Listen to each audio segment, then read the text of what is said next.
Welcome to the FUMS Now podcast show, where you'll gain information, inspiration, and motivation for living your best life with multiple sclerosis. Find us online at FUMSnow.com. Now, here's your host, Kathy Reagan Young. Hey, everybody. Thanks for being here. Today's show is all about organ donation. Cool, weird, often misunderstood topic that came to my attention because several of you asked me if MSers can be organ donors. Great question. I don't know. So I went looking for the answer. Stay tuned to hear what I found out. But first, let me thank you for your enthusiasm about this show. It got us into the new and noteworthy section of iTunes, which is just a great honor. So thanks for that. If you haven't done so already, be sure to get over to FUMSnow.com and sign up for our email list so that we can let you know when we publish a new episode or a new blog post goes live. Or if there's really any news in the MS world, we put it all out there on the email, so be sure to get signed up on that email list. I want to thank those of you who've taken the time to write a review of the show on iTunes. That really helps to get the show ranked and showing up in searches so more people can find us. In particular, I'd like to thank Guitars by Grant, who left a great review of the FUMS Now podcast show. Here's what they said. Kathy so willingly shares her knowledge and passion for all things MS. She's constantly asking questions and then shares what she knows. It's all about community, and Kathy does it best. Thank you, Kathy, for sharing and caring. You rock. No, you rock, Guitars by Grant. Thanks so much for taking the time out to write a review, and thanks for your kind words. I really appreciate it. If anyone else would like to help out with a review, just go to iTunes and search on the FUMS podcast show. View it in iTunes, and you'll see where you can rate it and review it, and thanks in advance for your help. Today's interview is with Susan Stewart, the president and CEO of CORE, which is the Center for Organ Recovery and Education. She has a bachelor's degree in nursing from Duquesne University and a master's degree in public management from Carnegie Mellon University. She's intelligent, enthusiastic, and very knowledgeable, and works really hard to help people. I like her. Let's get to the interview. So thanks so much for being with us here on the FUMS Now podcast show, Susan. Welcome.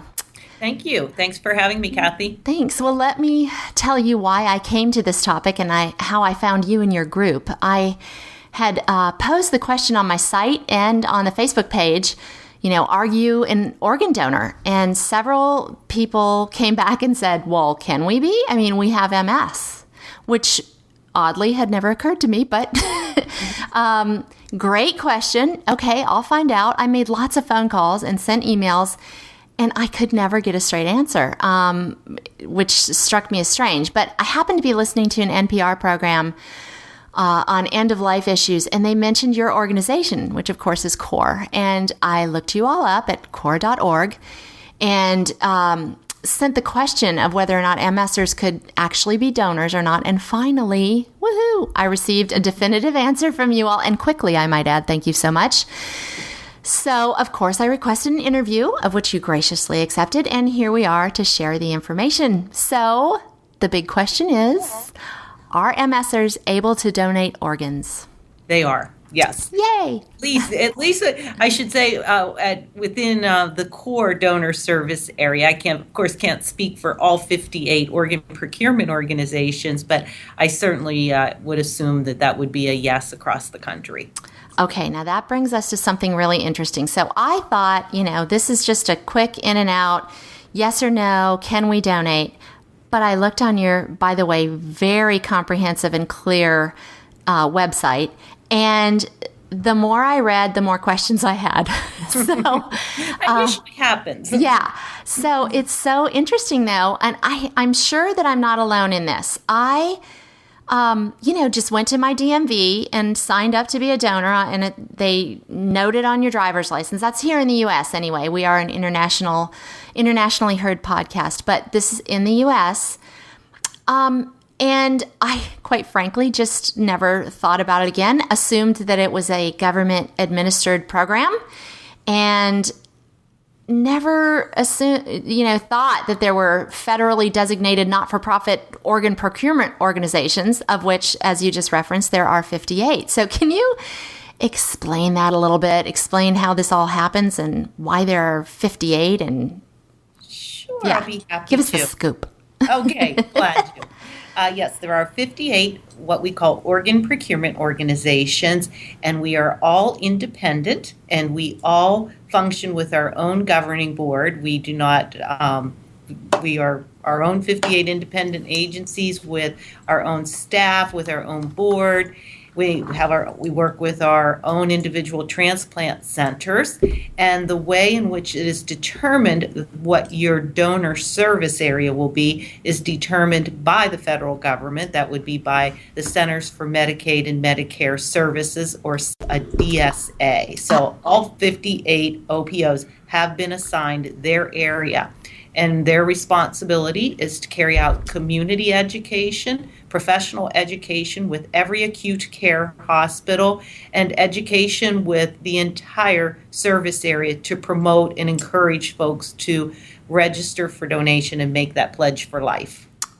Wow, very interesting.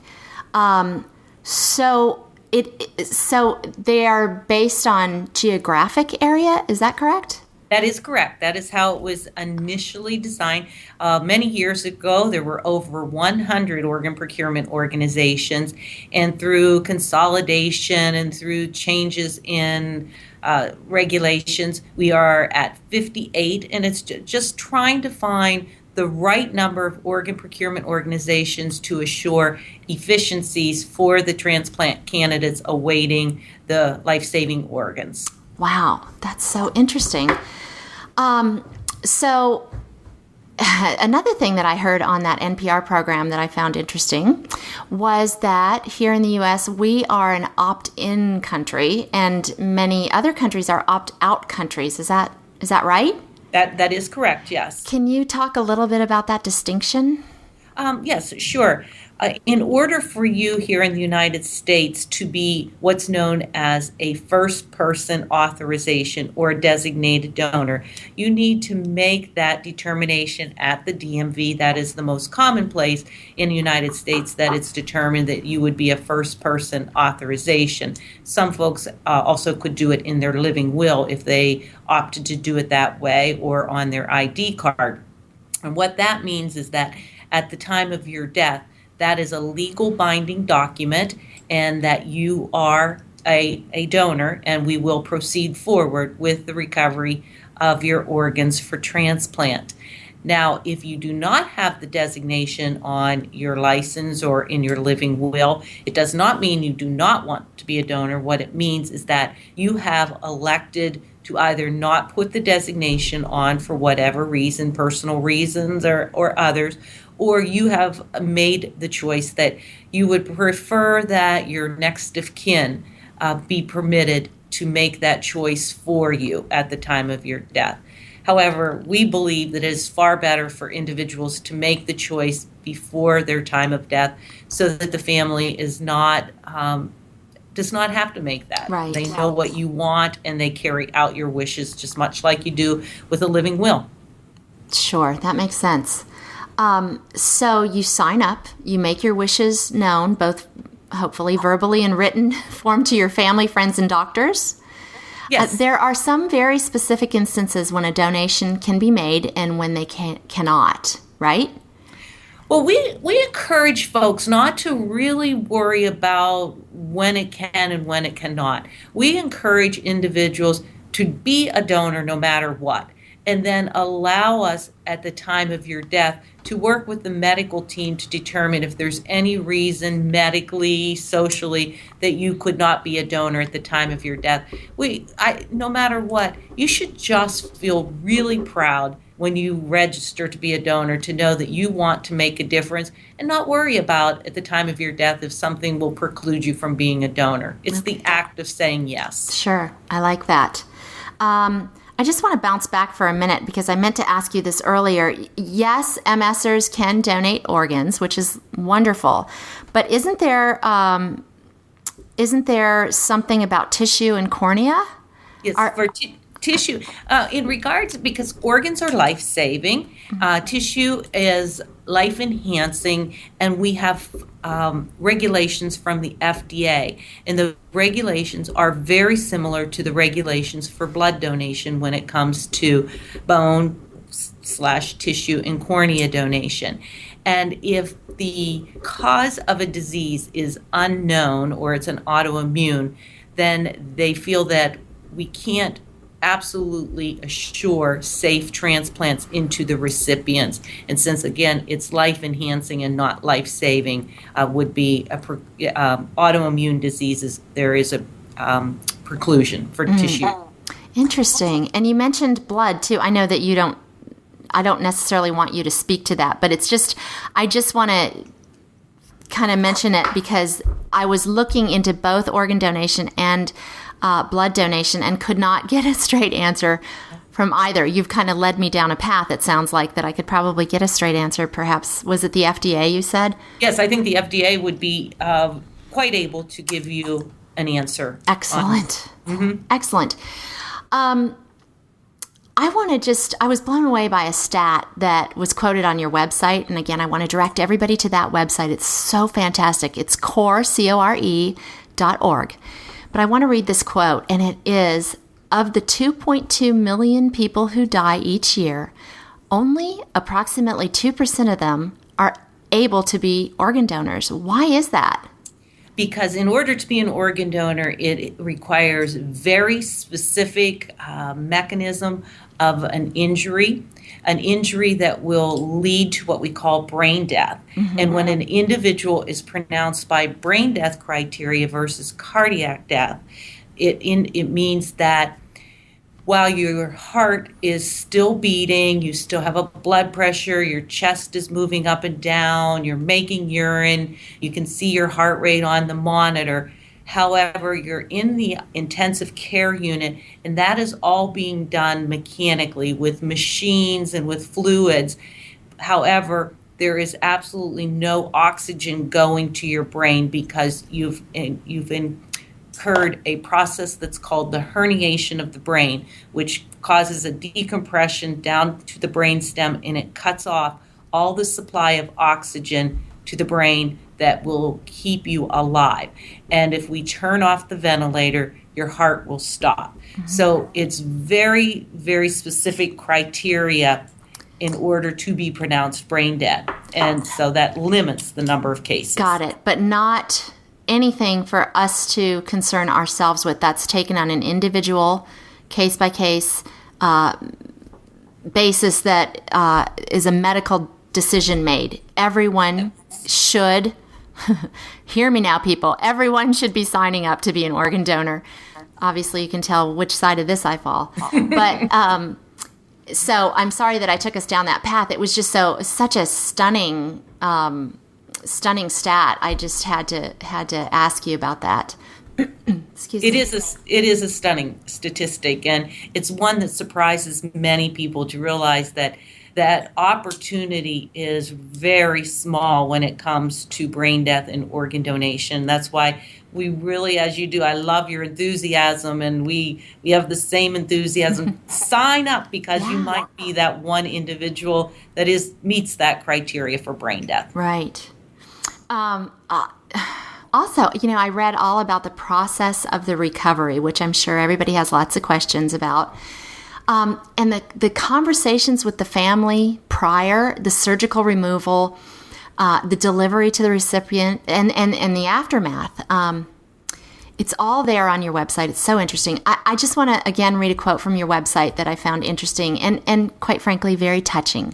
So this is it, quote, CORE follows up each donation by sending letters to the donor family, hospital staff, physicians, and nurses regarding the organs and tissues that have been recovered. About 14 days after donation, the donor's family will receive a letter from CORE describing how the donor helped transplant recipients. One organ, tissue, and cornea donor can save or enhance the lives of up to 50 recipients. End quote. Okay, wow. Isn't that a great gift at the time of your death? What a gift. And what a gift to give and what a gift to receive. So, another thing that I'm sure a lot of people get hung up on, but again was answered on your website, appearance is not changed due to organ or tissue donation, which is really, frankly, hard for me to understand. But what that means is an open casket funeral can still take place. So that's pretty amazing. It is. It is just like a surgical procedure, and it's done in the hospital. It's done in the operating room, and after the recovery, once you are prepared for your viewing at your funeral, if you choose to have a viewing, you would not be able to tell that somebody was an organ donor. Wow. But for me, I would want it written all over my casket, frankly. And what a respectful process you have in place, and it takes into consideration everyone on both sides. I think that's wonderful and beautiful and thoughtful. And I just again want to say we don't need it anymore, and someone else could benefit greatly from our gift. I don't know why you wouldn't, but I'll just put it out there. Does the donor's family ever get to meet the recipients? Oh, yes. If both the donor family and the recipient choose to meet, they start by writing each other, and then they can meet face to face. And oh my goodness, what I bet moment it is! This is truly the circle of life when you have the donor family and then you have the recipient, and to watch a mother who had lost their child and the heart is in this other person and they listen to that heartbeat. It's just it's one of the greatest moments that I get to experience, and it's just fabulous. Oh, I bet. Well, again, I just want to encourage everybody to go to your website, core.org, CORE.org. It's a wealth of information, and I think it will, if you have some concerns and worries, I think it'll put that to rest. In particular, Know the Facts, Dispelling the Myths, and Organs and Tissues for Transplant pages are really interesting. So again, let me encourage everyone listening to go there and read up a little bit and talk about it. It's a pretty misunderstood topic from what I'm gathering from those folks on Facebook that we were corresponding with. And bottom line is, please be sure to sign up to be a donor. You're going to get your license anyway. As MSers, we certainly understand pain and illness. We have an opportunity to deliver others from that by simply agreeing, to pass on that which we no longer need. What a gift, both to the recipient and to us to be able to give. We can feel such a lack of control with this disease, but we have control in this way, and we can help other people. It seems like a no-brainer if you ask me. If people have other more specific questions, and maybe questions about rules and regulations in their specific area, where can they go to learn more? Is there sort of a central site for national guidelines, or? There is a site. It's called the United Network for Organ Sharing, and they can go to that site. That is the national organization that handles all the database where all the recipients are housed. They have a great website as well. Or you can, if whatever state you're in, if you just Googled your state and then put OPO in, it would come up again. Every hospital in the United States must work with an OPO. So every city, every county, every state is affiliated with an OPO. Great.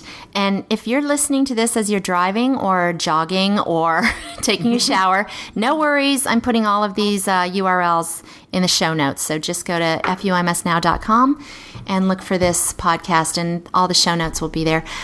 Before I say goodbye, I just want to give you one more fact that I found on that website, and it is this. Each day, 1 million people await tissue and cornea transplants, while every 12 minutes, someone new is added to the organ transplant waiting list. Every 12 minutes, someone new is added to the organ transplant waiting list. Currently, more than 124,000 individuals await a life-saving organ transplant. Check the box. And I'll end with that. Susan, I want to thank you on behalf of the FUMS community for enlightening us on such an interesting but often misunderstood subject. I wish you all the best in your endeavors to bring life and health to people in need of your help. Thank you so much for being with us. Kathy, and thank you, and all the best to you and all of the other folks out there with MS. Thank you. Thanks for listening, everybody. If you found value in this podcast, I invite you to go into iTunes, search for FUMS Now, and leave me a 5-star review. Not only does that motivate me to create more free content, it also helps others just like you to find this valuable resource. Be sure to sign up for our free newsletter for more tips and tricks for living your best life with MS at FUMSnow.com. And if you have suggestions of future topics or guests for the show, please email me directly at Kathy, Kathy, at FUMSnow.com. I appreciate you spending this time with me. Until next time, remember to speak to this stupid disease like it deserves. Tell it FUMS every day.